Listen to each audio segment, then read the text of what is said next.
Hello and welcome to CTV News Across Canada for Wednesday, March 5th. We've got the top local stories from coast to coast, stories that affect you and the country. Thanks for joining us.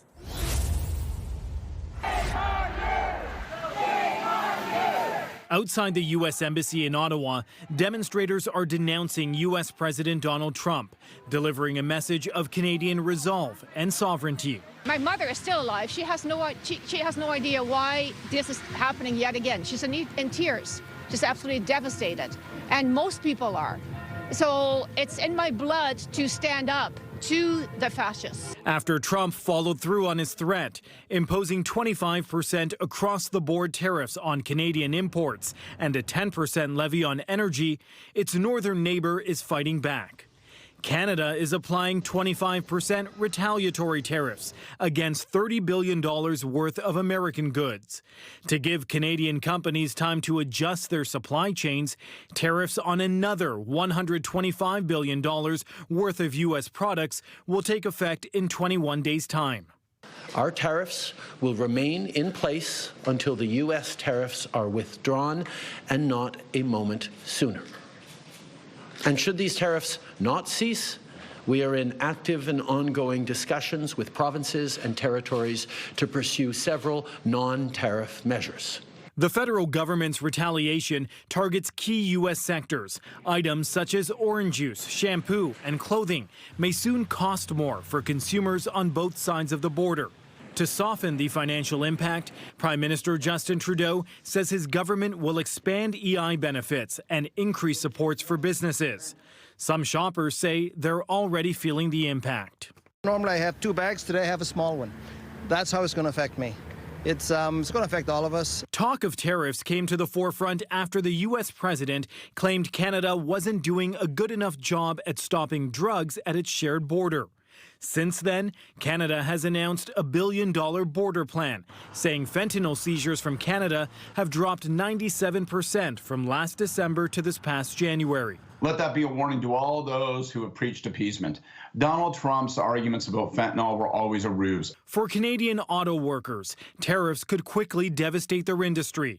Analysts fear North American assembly plants could start shutting down within a week. We're all looking at a temporary layoff and a sit down and a shutdown if we can't get Washington to come to its senses. With no timeline for how long this economic war may last, the country's largest private sector union says the tariffs are a call to arms for Canada to build a stronger economy. Using the procurement dollars that we have in this country to build things in Canada and put Canadians to work. Bracing for a serious impact on countless industries and people. On his social media platform, Truth Social, Trump is now vowing to match Canada's retaliatory tariffs. We may get more insight on that when the president addresses a joint session of Congress in a televised speech at 9 o'clock tonight. Reporting live, I'm Rahim Ladani. Michelle, back to you. Thank you, Rahim.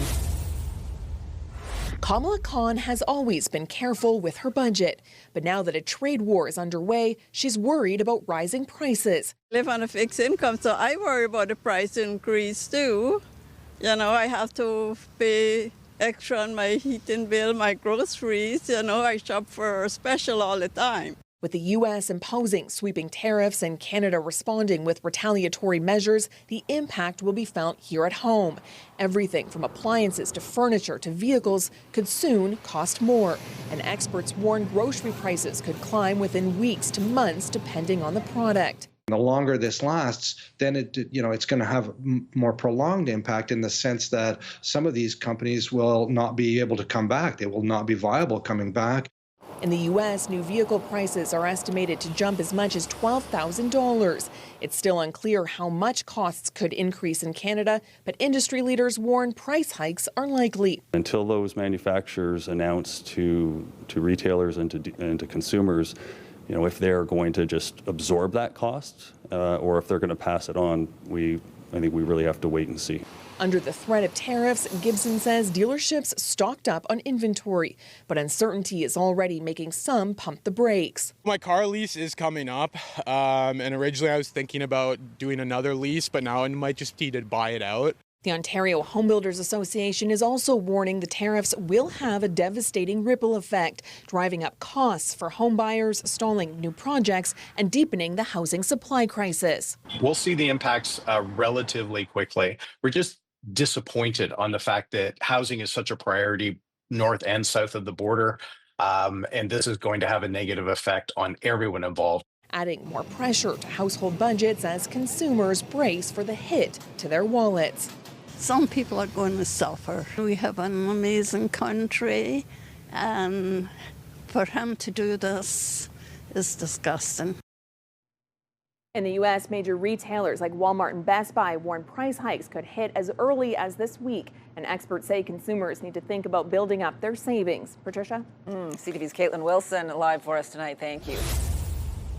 I don't know why the president is behaving this way, because it's illegal. We're going to challenge it. Speaking on CNBC, Alberta's premier warns the impact of Trump's tariffs will be felt by both sides of the border. We don't want to escalate. We don't want to retaliate, but we have no choice but to have an equal and proportionate response. Smith promising Team Canada is united in the wake of the economic attack, yet premiers still seem to disagree on how best to respond. We're not going to retaliate on energy. That is such an essential product for American consumers and American businesses. If the Trump administration falls through on any more tariffs, we will immediately apply a 25% surcharge on the electricity we export.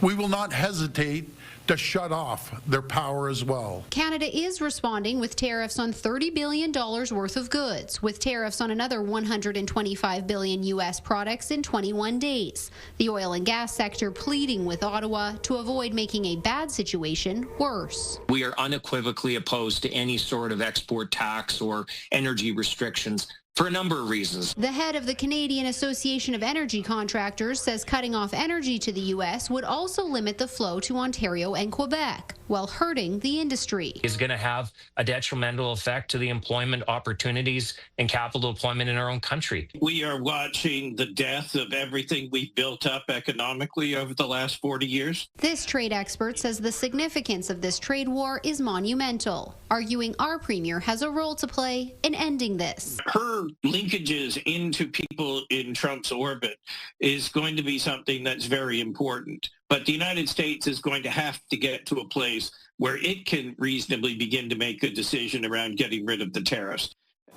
And Shay, we aren't even 24 hours into this trade war yet. What are you watching for next? Well, Jeff, Alberta's premier is meeting with the Prime Minister as well as other premiers and cabinet to discuss possible responses to these tariffs. Albertans can expect to hear more from the premier on that tomorrow. She's expected to hold a news conference at about 1 p.m. in Medicine Hat. Now, the situation is very much still evolving. Just this afternoon, Trump's Commerce Secretary telling Bloomberg News the administration may announce a pathway for tariff relief for Mexico and Canada as early as tomorrow. Jeff? Shaylan, thank you. That is Shaylan Skulski live at the legislature tonight. From coast to coast, patriotic protesters showed their pride with chants of unity. The demonstrators outside the U.S. consulate in Vancouver say they're both pro-Canadian and pro-American, but they are opposed to the levies and the impact it will have. I feel very anxious about the tariffs that were put in place today. And concerned about how the new measures will raise the cost of food, impact Canadian manufacturers, and put millions of jobs in jeopardy. I'm just one of the people who are really angry that Trump and Elon Musk are getting away with this in the States.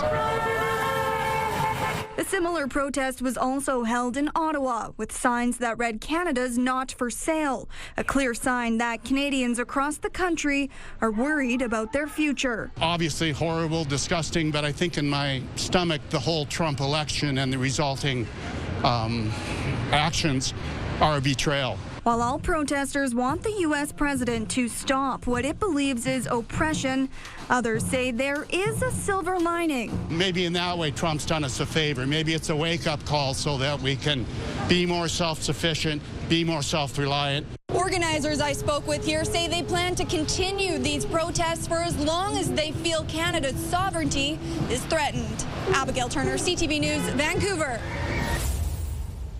The trade war is no longer just brewing, it's arrived, and the economic spat between the U.S. and Canada is impacting local business. It's going to mean that beer costs more because we can't afford to absorb those additional costs.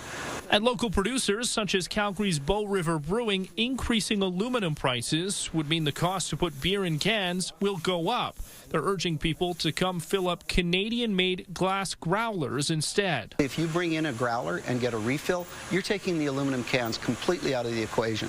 So we're hoping that a lot of Canadians realize that they can completely bypass the tariff thing by buying local. With tariffs and countermeasures, the price of hundreds of items will go up, from American coffee and orange juice to butter and spices to clothing and more.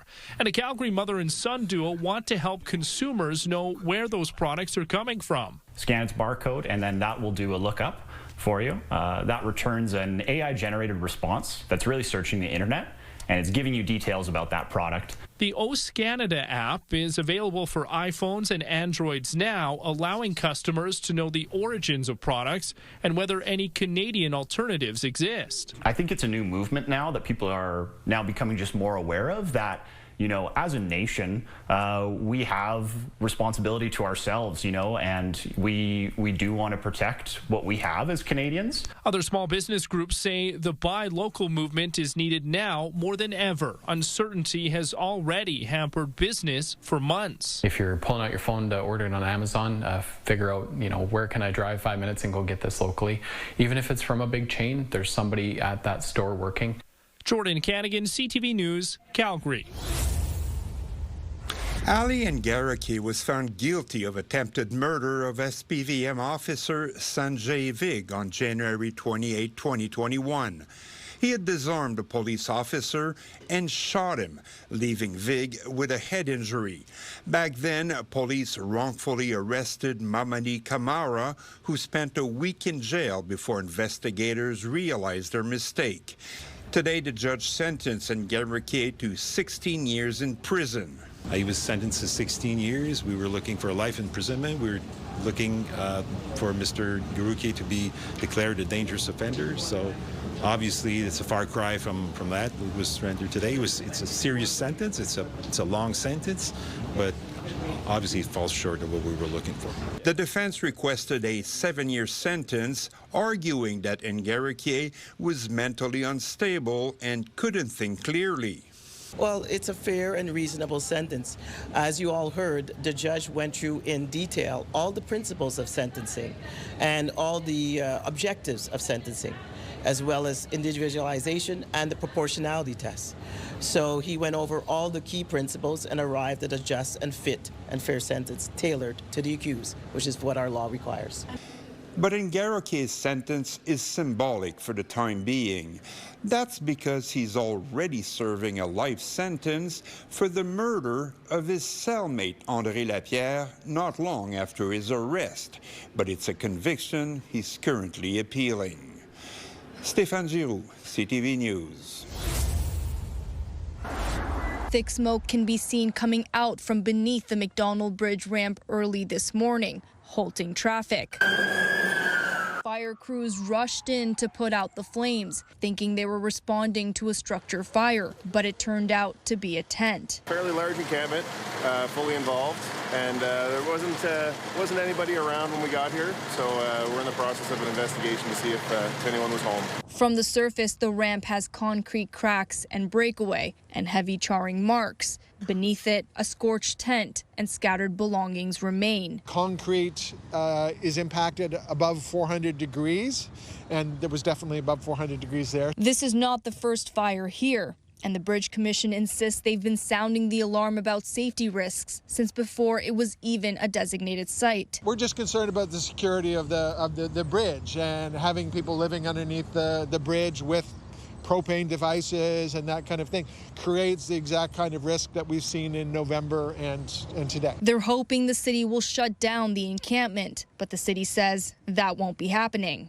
We may look at repositioning where people set up. based on this, but it will remain a designated encampment site for the meantime. While other encampments have seen fewer people, officials say moving those living here isn't an option. As experience has told us, we're also going to see more people coming out in the community who are homeless as we hit spring. So those spaces and more will all fill up. The bridge was closed for most of the day, but reopened just in time for the evening commute. In the meantime, the Bridge Commission is still assessing the cost of the damage. Hafsa Arif, CTV News, Halifax. CUPE 1656 members are back on the picket lines, this time in front of Region of Waterloo headquarters. The purpose of this is to get council's attention, get back to the table, start honoring their commitment of their last offer that they had given us instead of pulling it away. The union represents 240 outside workers for the region who went on strike Monday after failing to reach a deal. But that's when safety concerns started. Monday afternoon, a group of members were outside the Region of Waterloo International Airport picketing. Police say sometime before 8 Monday evening, a picketer was struck by a vehicle. The driver was stopped and arrested for dangerous driving. Then, less than 12 hours later, around 6 a.m., police say a driver and picketer were involved in some kind of interaction, during which a picketer was hit by a vehicle before the driver sped away. In that case, a man has been charged with stunt driving. In both incidents, police say no physical injuries were reported. When asked about Monday night's vehicle incident, the CUPE president said he didn't want to discuss it, but did say this. We're exercising our rights in picketing, and we would just ask the public to respect that and be patient with us. Adding that the point is to be seen and heard. We understand it, and we're not there to be a nuisance, but we kind of are, right? We want to make our point known. And the union says it's committed to fighting for a new contract. As long as it takes. Like I said, we are ready to go back to the table tonight. Police say after the first incident involving a vehicle, they increased their presence in the area and also had officers on hand when the second incident happened. They say they'll keep working to make sure things stay peaceful around the picket lines. Heather Centerin, CTV News, Kitchener. Massive sewer rate hikes are being proposed at Winnipeg City Hall, but the mayor is flushing the idea down the drain. Let me be clear. I cannot and do not support this proposal. In order to finish the $3 billion North Sewage Treatment Plant, a report from the city's public service is recommending new sewer rate increases over 3 years. That report says last year a typical family of 4 paid sewer and water bills of around $1,308 a year. That would jump to $2,308 in 2027, a $1,000 hike. To go over $1,000 more, I think that will not be sustainable. Mayor Scott Gillingham agrees. What is being proposed is for utility rates is too high. It would crush people. We cannot let that happen. The report's proposal is based on no financial help from the other levels of government for Phase 3 of the sewage treatment plant, now pegged at $1.5 billion. The whole plant is about our ability, the city of Winnipeg, to grow. So Gillingham and Water and Waste Committee Chair Ross Eady are pitching lower sewer rate increases of $18.67 a month starting April 1st, or $168 for the rest of this year alone, in order to keep the treatment plant project moving forward. In the meantime, the mayor says he will be speaking to other levels of government about funding options, including a 30 to 40-year low-interest loan to keep future rates manageable. Every dollar we can get from senior levels of government reduces the pressure on ratepayers. The mayor also said today the city's new chief construction officer will be reviewing this project to see if there's any cost savings that can be found. Jeff, why is this project costing $3 billion? Yeah, that's a really good question. This is a complex project. It was first mandated by the provincial regulators back in 2003 with an original cost of around $795 million. But of course, as we know, costs balloon. Now, the mayor blames that on delays by previous councils, senior levels of government, and now the city's being hit with all of that construction inflation, so it's in a really tough spot. All right, thanks for this, Jeff.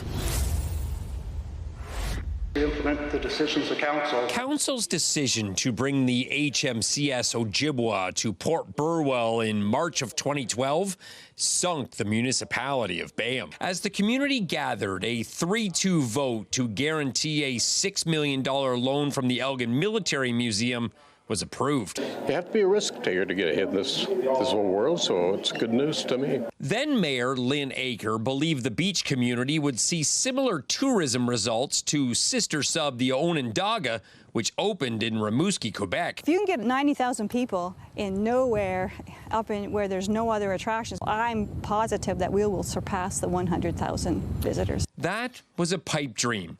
However, Councillor Ed Ketchabaugh, now Bayham's mayor, voted against. I have not seen a debt retirement schedule from the Military Museum, and it scares the living bejesus out of me. The ratepayers in my end say, bring the submarine, but stay out of my pockets, and I can't guarantee that. 3 years later, in 2015, when the loan went into default, Ketchabaugh was right. Bayham was on the hook for the money. Fast forward to today. We have made a concerted effort over the course of the last 10 years to put money aside, and Council directed some surplus money last Thursday to our guarantorship reserve that put us over the remaining principal amount we need to pay off the Ojibwa. This Thursday, it's up to Bayham Council to make the final decision. We are looking at large projects looming on the horizon, and we need that debt capacity in order to accommodate some of the growth that needs to happen. If Council is agreeable and follows the plan that's being suggested, we will retire this debt this year. The municipality still owes $4.1 million of the $6 million debt, but by the time you factor in legal costs, they will have spent more than $8 million to bring this sub to Port Burwell. On a piece of infrastructure that we don't even own. So it's important that we reach out and we thank the ratepayers, the residents, for the patience and fortitude that got us here, that made this possible, so we can look forward to better days in Bayham. In Port Burwell, Brent Lale, CTV News. It's the landmark ruling Saskatchewan teachers have been waiting for. This is a historic decision for Saskatchewan students, teachers, and for the future of public education. The arbitrator tasked with bringing the contract stalemate to an end ruled that class complexity must be part of the upcoming collective bargaining agreement. Until now, Saskatchewan teachers and the provincial government had been involved in 2 years of contentious negotiations. At one point, the province went on the attack with a billboard campaign, and teachers went on strike and took to the streets. The whole time, class complexity was a major sticking point. Today, we took our first step forward in ensuring that schools and classrooms across the province have improved learning conditions. As part of the ruling, a $20 million per year fund will be established to help school divisions at a local level. BCOD says language for additional resources will also be in the contract. It does contain language around additional teachers within schools that will provide support for unique student needs. A decision has also been made on compensation. Teachers will see a 9% increase over 3 years, dating back to 2023 when the last agreement ended. Education Minister Everett Hindley says he's pleased the report was largely in line with what was offered in the previous tentative agreement, adding, "We are looking forward to getting the agreement ratified and moving forward to working on common goals that create the best possible learning environment for Saskatchewan students, such as improving K to grade 3 literacy in Saskatchewan schools." The final step in approving the contract is getting both sides to agree to specific language. If they can't, the matter will go back to the arbitration board. Keenan Sorakhan, CTV News, Saskatoon.